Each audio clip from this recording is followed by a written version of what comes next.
Thanks for tuning in to Let Fear Bounce. What are we going to be doing here? We're going to be tossing out nuggets of hope. And who the heck am I? My name is Kim Lengling, and I will be your host. And I am so glad that you're joining me today. So sit back, relax, grab that cup of coffee, and let's get this show started.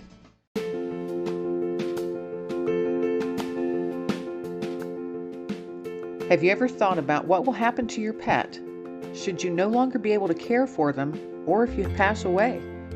Life Pet Care is the world's first pet care administration company, and they provide do-it-yourself pet estate will kits.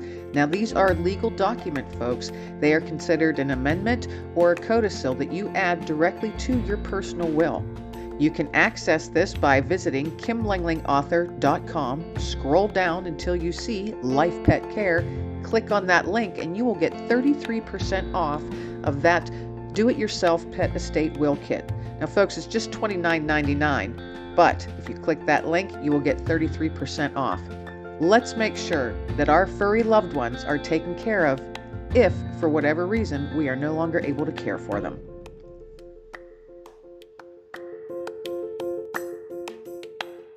Hello, everybody. Welcome to another episode of Let Fear Bounce. This is Kim Lengling, your host, and I am so glad that you are spending another part of your day with myself and my special guest today, Milena Regos. She is the visionary behind the Unhustle movement, advocating for a more balanced, intentional, and mindful approach to how we live and work in a world that is addicted to 24/7 hustling. Milena and her work have been featured in top media outlets such as CNN, NPR, and countless podcasts. And oh my goodness, we can now add Let Fear Bounce to that list. Sounds awesome, Kim. Well, Milena, thank you so much for being my guest and welcome to Let Fear Bounce. Thank you so much for having me, Kim. And if I sound a little nasally, I'm just coming out of the ocean from 3 hours of swimming. So, oh, that's tough. What a tough life. What a tough day you've had. Yeah, no, it's a great way to start the day with the fish. Yes, exactly. I don't live by the ocean. I'm kind of landlocked, but out in nature, that's how I start my day. Out in nature. Nature sounds perfect. It is, by golly. Okay, so let's hop into it. You've got the Unhustle movement, which it's an intriguing name for your business. You've also got a book that you're working on with the same name called Unhustle. So explain to our listeners exactly what Unhustle movement is. Well, in my opinion, we are overwhelmed, burned out, and stressed out from working too much. And it's not just my opinion. The stats and the science shows the same. And I am trying to inspire and empower and equip people with ways to reclaim their life, their time, their well-being. And looking at the science, there's two ways we can go about this. One is it's our right to rest and recharge and reclaim our life and do it because we're human. And B, when we do it, science shows that our brains get in more optimal state. We can be more creative, we can be more productive, we can be higher performing people. So on both angles, the moral and the productive way, I look at what we're doing isn't working. So here's a way, a beacon of hope to say, this is a better way. This is a more intelligent way. This is a smarter way to live our lives, still do our work, but doing it in a sustainable way. And as one who was in that corporate hustle world for decades, and now I work from home doing this and writing my own books and various other things, it is such a huge difference. And I have noticed there is such a piece about not feeling that pressure of having to constantly rush to a job. Got to get there on time. Can you have 30 minutes for lunch? You got to rush out to eat, rush back to eat, rush home to take care of kids, animals, yard, whatever it is you have to do. It feels like you are constantly just rushing from one place to the next. And that seems to be very common to America. I know other countries do not live that way. But Americans have this rush mentality. So it's very, it's nice to see someone like yourself out there promoting and advocating for folks to unhustle, to slow down just a little bit. Because, Just a little bit. life is too short. Life is too Yes. short to be constantly rushing and hustling for someone else. And what are we hustling for? Because at the end of the day, again, as I'm deep into the book, money doesn't guarantee you happiness. Of course, you need money to pay the bills. Of course, you need money to have experiences and live the life you want. But money only gets you so far on the spectrum of overall well-being, on subjective well-being, on happiness.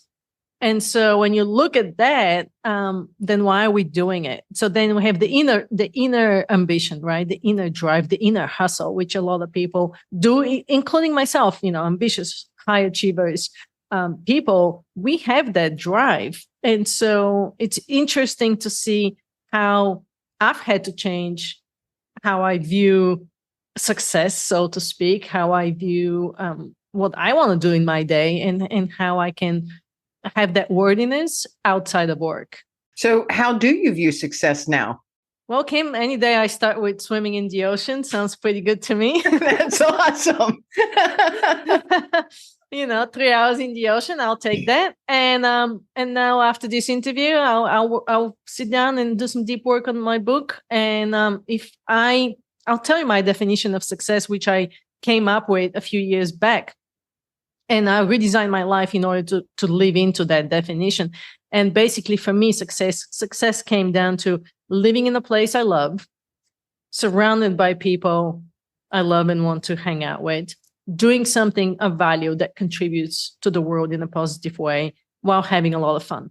And if I'm in my day checking 2 to 3 of these, then I feel really good. I feel aligned. I feel like what I'm doing, it fits with my authentic values, with my strengths, with my purpose. And this is why I went away from being a digital marketer to starting Unhustle and calling it a movement, because I do see a huge need in a world that suffers from burnout to slow down, reassess our priorities, and figure out a sustainable way for ourselves, for our companies, and for the world to move forward.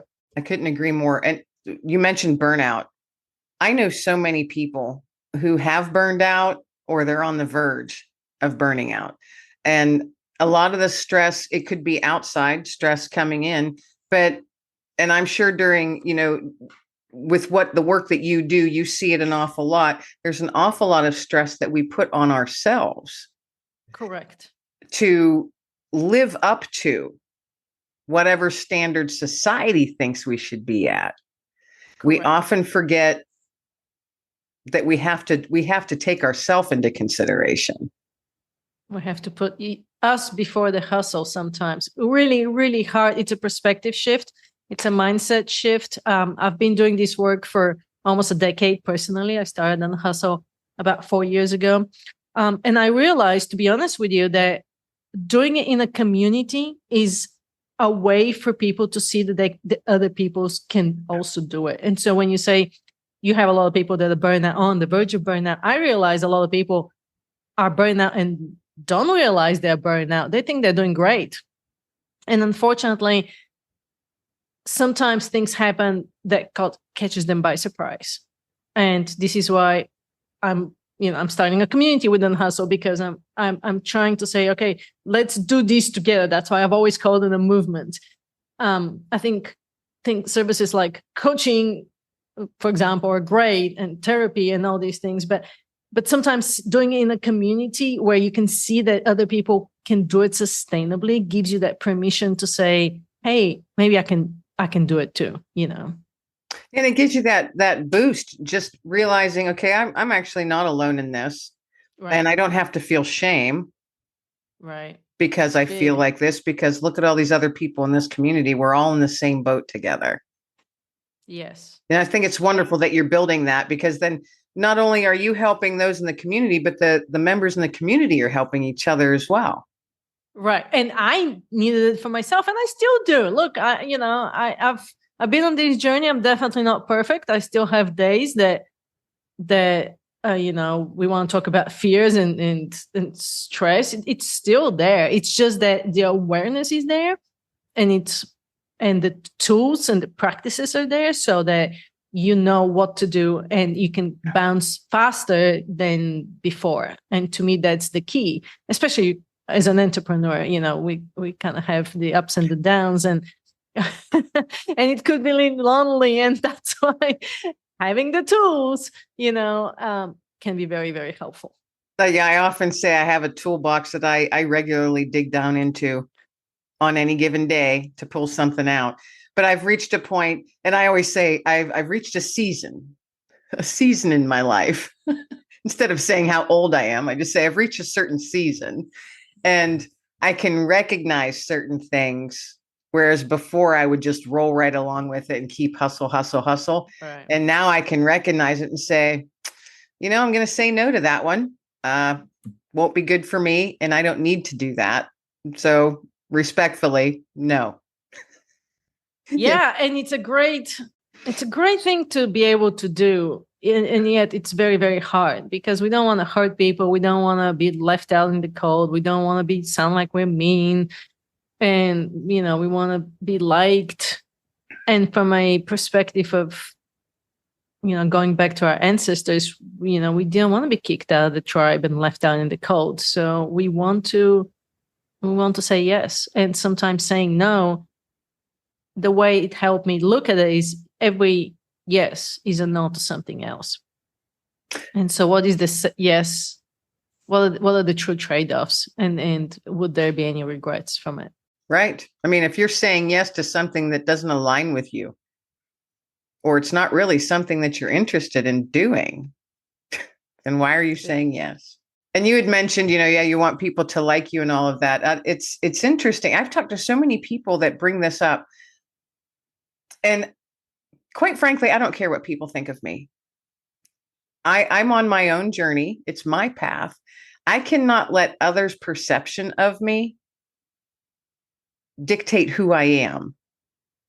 Yeah, I will absolutely agree with you. I'm the same way. When I say, I want people to like me, I'm talking more for people who work in companies. Oh, no. Yes, I understood that. Yes. Where they need to get along. But yeah, I've always been of the same opinion. My path's my path. My life is my life. And, we still have to work with other people and get together, hopefully, to the common goal and do it collaboratively instead of competitively. And so the independent American mindset sometimes leads to loneliness and to competition. And sometimes it's interesting to see how other cultures are doing things differently.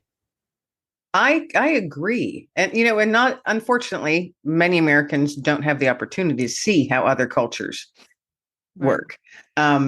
I've been fortunate that I have been able to, and I've always found it fascinating because I want to learn more. If I'm working with someone from Germany or from Italy, when I was working in the corporate world, I did a lot of international stuff, and I would ask them point blank, how is it that you would prefer to be addressed? How should I speak with you? Is there anything I should or should not say that may be offensive? Because me, as an American, I don't know your culture.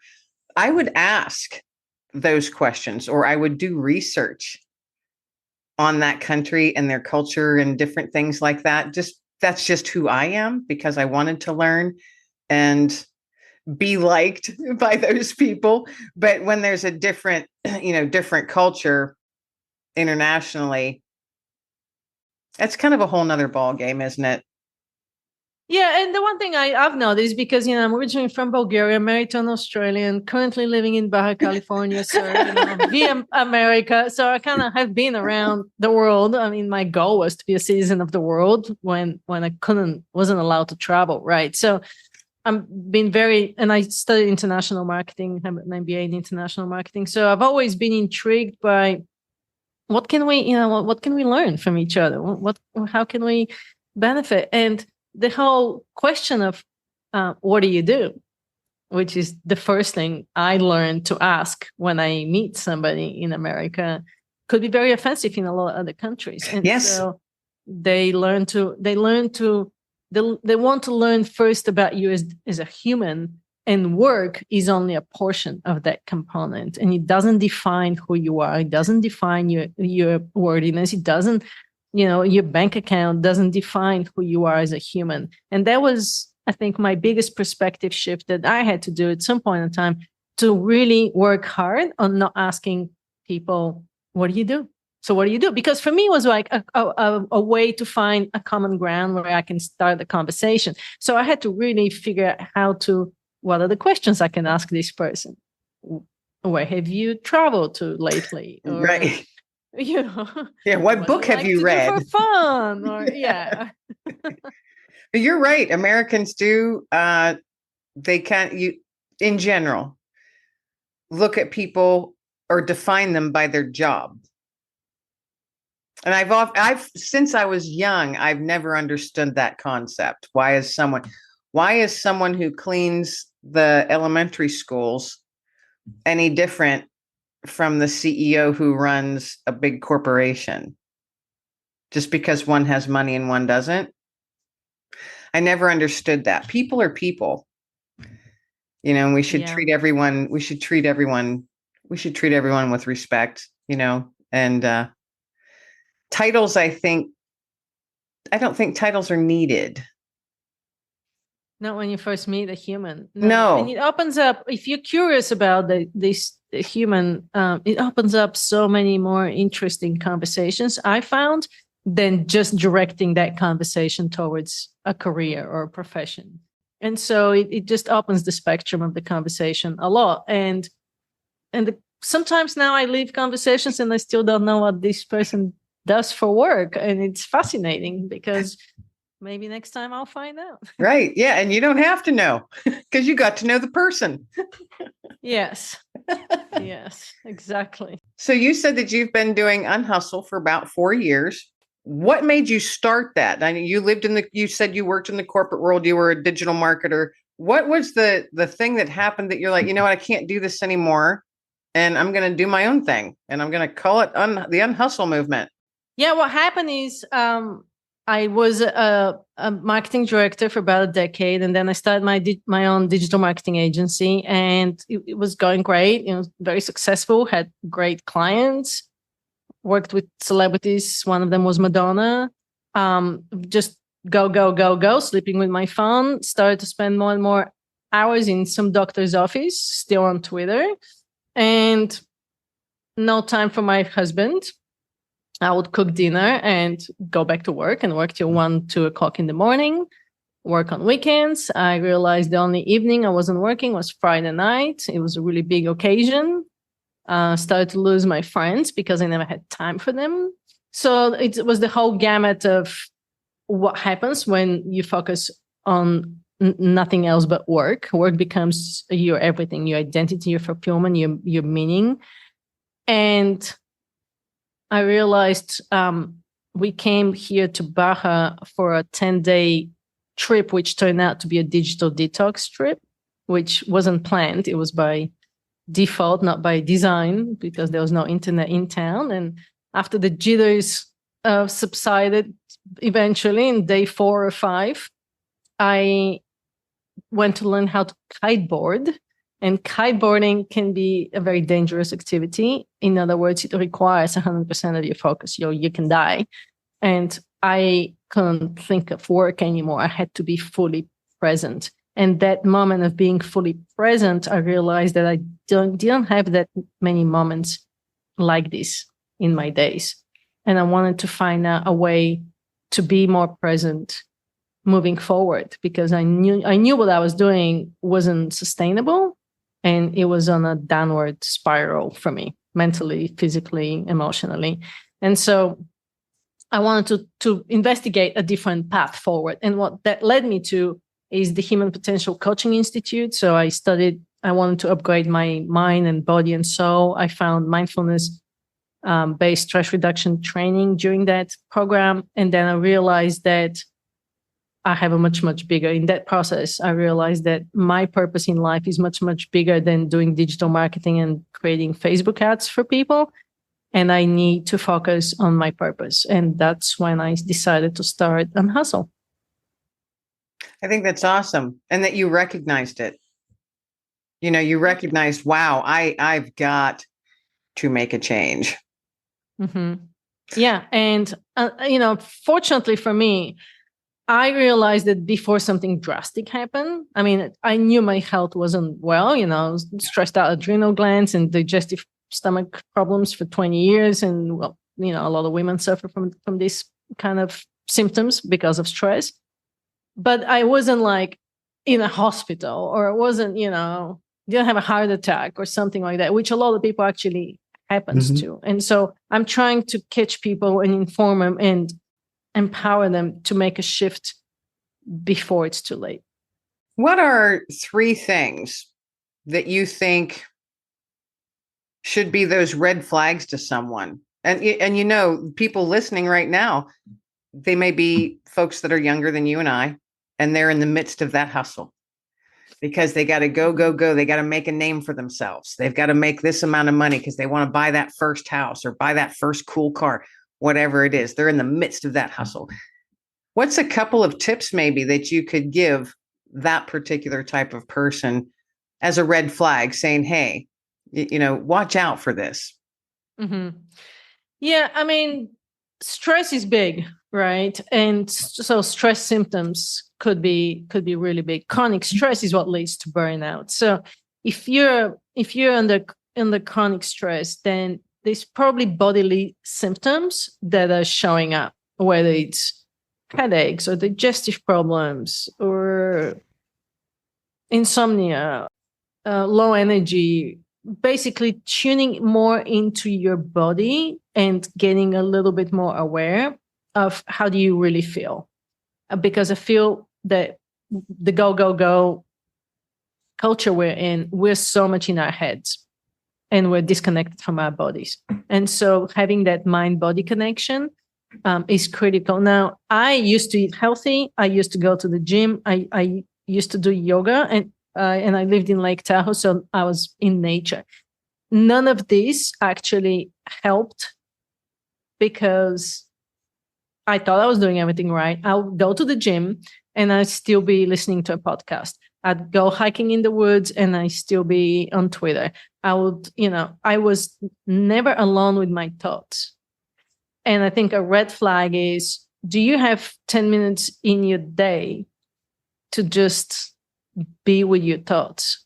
Because if you don't, then what are you doing all the time that is not allowing you to be with your thoughts? I think it's a red flag for saying, we don't make space. We need to make space. So if you don't have, and I know somebody's going to be like, I don't even have 2 minutes in my day. And that is the red flag, is what I'm trying to get. Right. That's the red flag. It's waving in the air. Yeah. Because we're not designed, we're not machines. We're not designed to be go, go, go all the time. And so if you don't have 2 minutes a day in a day, then something's got to change. You need to put 10 minutes on your calendar just for yourself to just sit with your thoughts, to whatever it is, journal, meditate, go for a walk without listening to a podcast, but make that time to process emotions, to process your thoughts. Yeah. And you had mentioned a good point, because a lot of people probably would say 10 minutes. I don't even have 2 minutes. I used to be one of those people. Me too. It's like, I don't have 10 minutes to just sit down and do nothing. Are you kidding me? So for those that are out there listening and thinking that, yes, you actually do. You do have 10 minutes. Get up 10 minutes earlier. You do have 10 minutes. It comes down to priorities. And that is another red flag. If your days are filled with activity, and so where is your time and energy going towards? Because how we design our days is how we design our lives. And so I know people have obligations and family and caregiving,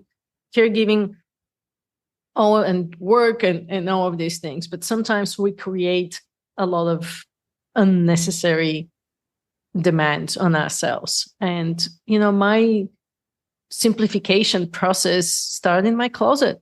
I was like, do I really need all these clothes, or can I simplify? And that led us to simplify the whole house, and that led us to redesign our life.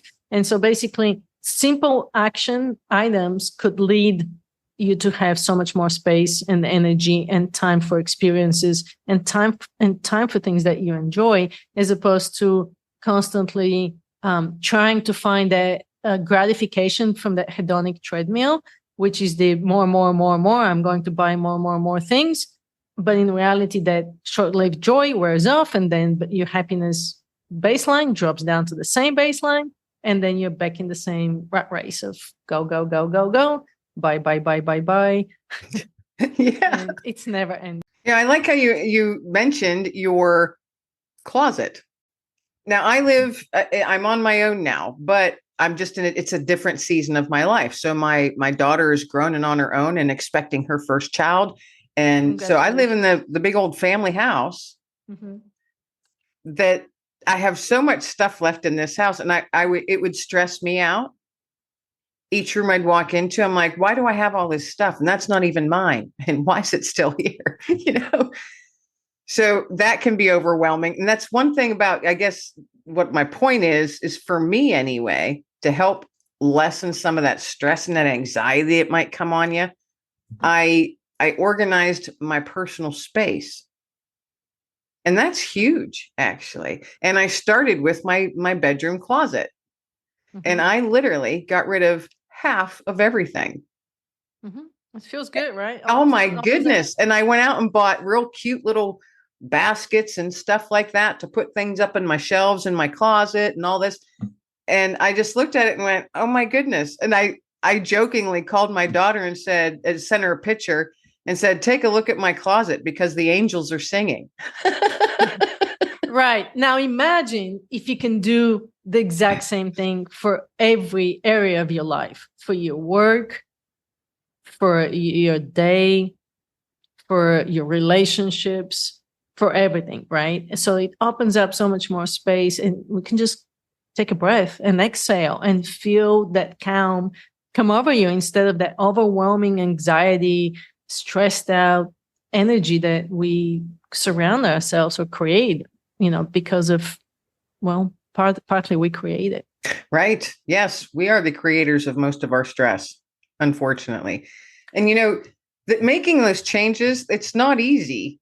And, to me, I just kept on telling myself, Kim, one thing at a time. It takes time, which is why I said I'm launching a community, because courses, coaching, all these things are great. But sometimes it takes years. And I realized this because of my years of, journeying. And it just makes me wonder, there is no ideal state. You always evolve, right? You're always ebbing and flowing. And so one day at a time, one thing at a time is really on point with this, because, when it comes to stress and burnout, everything is so individual. It's like diet, and it's not a one size fit all by any means. And especially including when it comes to burnout, you can't just tell somebody, oh, exercise more, because burnout doesn't necessarily come to exercise. Burnout may be coming from your company. Exercising more is not going to fix it. Right. Building your community. Where will you have this community based? How is that going to be presented out to folks to join? Yeah, I mean, it's I'm using my Mighty Network for it, and so it's going to be a safe place outside of social media, really, because I realize a lot of people don't like to do this on social media, and so it has spaces and different. It's like you can think of it as Facebook, but really it's outside of social media. So it's a way for people to connect with each other, to exchange information, to have guest speakers, to we can have programs and courses if that's what people in the community decide they want to do. But so you're going to have your own platform then for all of that. I'm going to have my own platform for that. Awesome. Yeah, I'm super excited. To be honest, Kim, it's like I've had it for a couple of years, and it's time to it's time to launch it. It's time to get people excited about it, because change starts small, and change can be done better together. It's easier. That transformation is so much easier together. Oh, I agree. I agree. With like-minded people that are there to give you a hand up, not a hand in the back. Exactly. Exactly. It just I want to get people to lead it on their own. That's what I'm excited about right now. So tell the listeners where they can find out more information about this and about you and your amazing mission that you're on. Thank you. Everything is on my website, unhustle.com. You can get to the community from there. You can get on the beta team for the book there, and learn more about myself, my journey, and the mission. I think it's wonderful. Now, folks, that's unhustle.com. Very easy to remember, but it will also be in the show notes. But I want to thank you, Milena, so much for being my guest today.